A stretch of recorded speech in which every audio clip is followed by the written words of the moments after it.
प्रसिद्ध महात्मा के पास एक व्यक्ति आता है और कहता है, महात्मन, मुझे आपसे एक प्रश्न पूछना है। महात्मा ने कहा, पूछो, क्या प्रश्न है तुम्हारा?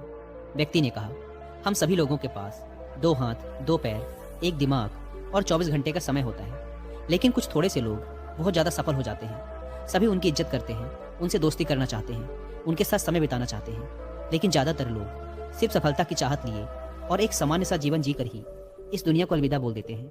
तो आखिर ऐसा क्यों होता है? क्या फर्क है इन दोनों प्रकार के लोगों में? व्यक्ति का प्रश्न सुनने के बाद महात्मा मुस्कुराए और बोले, सफल और असफल व्यक्ति में केवल एक ही चीज का फर्क होता है और वो है उनकी आदतें। तुम हर रोज क्या चुनते हो, इसी से निश्चित होता है कि तुम क्या बनोगे। अगर तुम आराम, आलस्य और छोटे कामों को चुनते हो तो असफलता निश्चित है, लेकिन अगर तुम हर रोज मेहनत, अनुशासन, लगन, चुनौती और मुश्किल कामों को चुनते हो तो तुम्हारी सफलता भी निश्चित है। लेकिन दुर्भाग्य से ज्यादातर लोग अनजाने में ही अपने आसपास के माहौल, माता पिता और लोगों की वजह से ऐसी आदतों और दिनचर्या के साथ बड़े हुए हैं जो उन्हें सफल होने से रोकती है और ऐसा इंसान नहीं बनने देती जैसा वो बनना चाहते हैं। ज्यादातर लोग सिर्फ खाने, पहनने, घूमने, छोटे मोटे काम करने और फिर मर जाने तक के बारे में ही सोच पाते हैं, क्योंकि वो लोगों को यही सब करते देखते बड़े हुए हैं। तो ऐसे लोगों की जिंदगी में चमत्कारिक बदलाव केवल तभी आ सकते हैं जब वो अपनी सोच, दिनचर्या और रोज की आदतों में बदलाव लाए। व्यक्ति ने कहा, महात्मन, आपने आदतों के महत्व के बारे में बात की, तो क्या आप मुझे ऐसी 5 आदतों के बारे में बता सकते हैं जिन्हें अपनाने से मैं न केवल आर्थिक रूप से सफल बनूं, बल्कि शारीरिक और मानसिक रूप से मजबूत बनूं, समाज में मेरी इज्जत हो, लोग मेरे काम से प्रेरणा लें और आने वाली पीढ़ी के लिए मैं एक अच्छा उदाहरण पेश कर सकूं?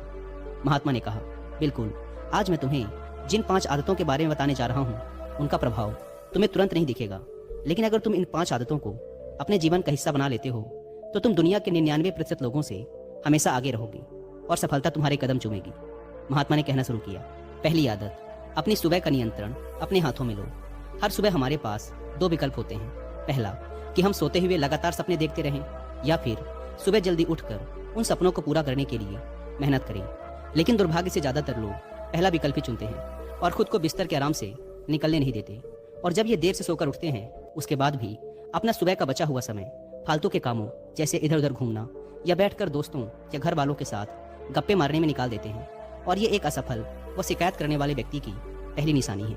लेकिन अगर तुम सफल होना चाहते हो तो सुबह जल्दी उठकर पहले 2 घंटे खुद पर लगाओ। कम से कम 20 मिनट एकांत में पैदल घूमने के लिए जाओ। ऐसा करना तुम्हारे दिमाग में नए और सकारात्मक विचारों को जगह देगा। उसके बाद 20 मिनट का ध्यान करो। यह तुम्हें दिन भर शांत और प्रसन्नचित्त रखेगा। कम से कम 30 मिनट रोज व्यायाम करो। इससे तुम्हारा शरीर ताकतवर और ऊर्जावान बनेगा। यह तुम्हारे आत्मविश्वास को बढ़ाता है। रोज सुबह 15 मिनट सूर्य की रोशनी शरीर पर पड़ने दो। ऐसा करना तुम्हें निरोगी रखने के साथ साथ तुम्हारी निराशा भरी मानसिकता को कम कर तुम्हारे अंदर आशा और उम्मीद बढ़ाता है। रोज सुबह कम से कम 30 मिनट से 1 घंटे का समय उस काम के बारे में पढ़ने या सीखने में लगाओ जिस क्षेत्र में तुम सफल होना चाहते हो। रोज सुबह के 1 घंटे का यह अभ्यास तुम्हें उसी क्षेत्र में काम कर रहे अन्य लोगों से बहुत आगे लाकर खड़ा कर देगा। महात्मा ने कहा, दूसरी आदत, हर किसी के लिए हर समय उपस्थित रहना बंद करो। अगर तुम हर किसी के लिए आसानी से उपलब्ध हो जाते हो तो इसका मतलब है कि तुम्हारे जीवन में कोई बड़ा लक्ष्य नहीं है। ऐसा करके तुम लोगों की नजरों में अपना मूल्य खो देते हो। लोग तुम्हें गंभीरता से नहीं लेते। इसीलिए ऐसे इंसान को अपना समय देना बंद करो जो तुम्हारी इज्जत नहीं करता और तुम्हें फालतू इंसान समझता है।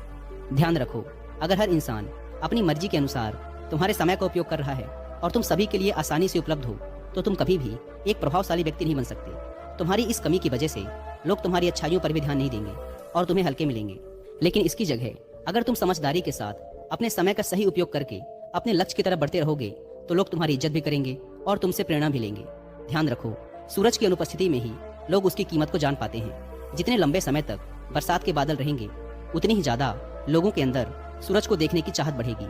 गर्मी में ज्यादा धूप के कारण लोग जिस सूरज को नापसंद करते हैं, सर्दी और बरसात में लोग उसी सूरज का इंतजार करते हैं। लेकिन तुम्हें सिर्फ लोगों को दिखाने के लिए अपनी उपस्थिति को कम नहीं करना, बल्कि तुम्हें कम उपस्थित रहना है, क्योंकि तुम अपने समय की इज्जत करते हो और अपने काम को लेकर गंभीर हो। महात्मा ने आगे कहा, तीसरी आदत, जल्दी निर्णय लेना सीखो।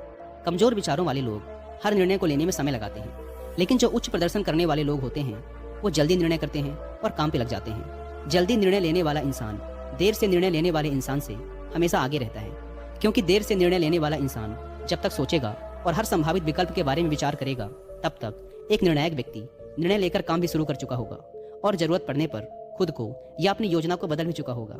इसीलिए निर्णायक बनो, तुरंत निर्णय करने की काबिलियत होना एक बहुत बड़ी ताकत है, बिना ये जाने कि जो निर्णय मैं ले रहा हूँ वो 100% सही है या नहीं। मुश्किल समय में ऐसे निर्णय लेने के लिए बहुत ही आत्मविश्वास और हिम्मत की जरूरत पड़ती है, लेकिन जल्दी निर्णय लेने का फायदा ये है कि किसी भी समय जरूरत पड़ने पर हम बदलाव कर सकते हैं।